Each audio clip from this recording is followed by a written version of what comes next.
Thank you, Mr. Speaker. And can I also say at the outset of this debate I'm a member of the Northern Ireland Police Board. Members driving into the Assembly today probably heard on the radio the BBC interview of the widow of Stephen Carroll, the murdered police officer. And I don't think anyone could not have been moved by her strong words, by the words of an Ulster woman crying on behalf of Ulster men and women. Get on with it. Do your job. Do what we've elected you to do. Respond to the needs of this community. Listen to the people. The unenviable position that one of the members of this House got himself into during that radio discussion, I would not want anyone else in this House to be in, because he had to respond to a real person, not a journalist put down, but the real words of a widow who could take a very, very different approach to life. She says, get on with it. Get on with it for the memory of my husband. Get on with it for the memory of ordinary Ulster men and Ulster women. That's a challenge to every man and woman in this House, to pick up the gauntlet, to take this House forward and to rule this divided country with a bit of energy, with a bit of hope, and try and bring a bit of harmony to this place. Is this House listening to the crying words of men and women outside that chamber, or are we in wrecking mode? That is the answer that Ulster awaits today. I choose the place where I stand in this Assembly carefully today. I sit beside a man who was shot by the IRA.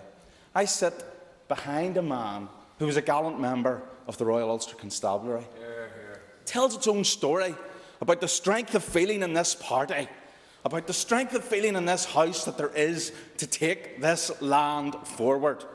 And I don't like the outside interference, and I don't like the outside interference that the Ulster Unionist Party has been put upon either. I don't like that. No one likes that.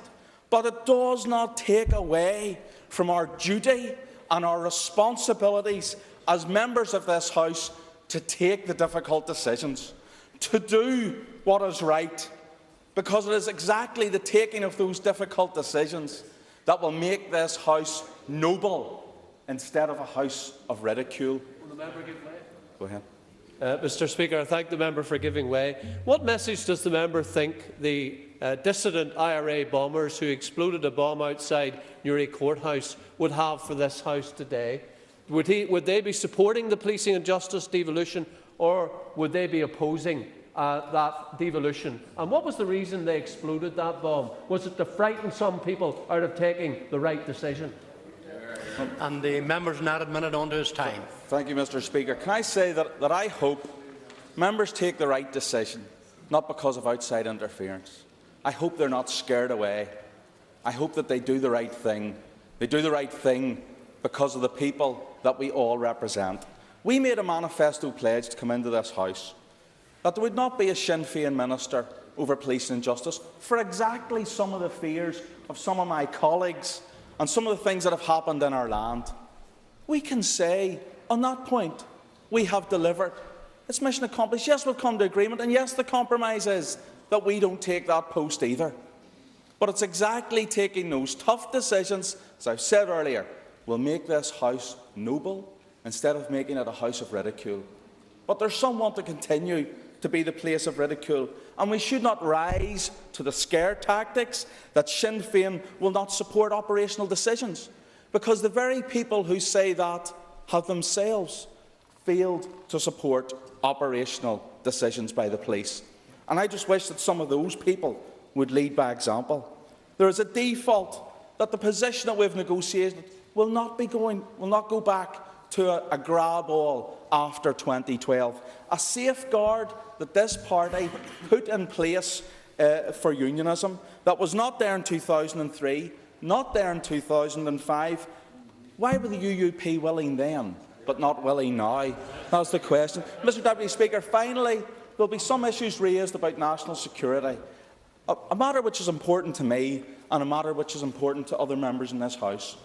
I say again, let's address the confusion. Mr. Atwood has said publicly that Northern Ireland is not like any other part of the UK. The fact of the matter is, it is the same as the rest of the United Kingdom. National security is embedded, because it is a national security issue, in the same way as it is in the north of England, in Scotland and in London. And therefore, another reassurance and another safeguard that we have put in place. Why? Because we are not a place apart, but we are a place within. A place within the Union. And therefore, with confidence, we must go forward today.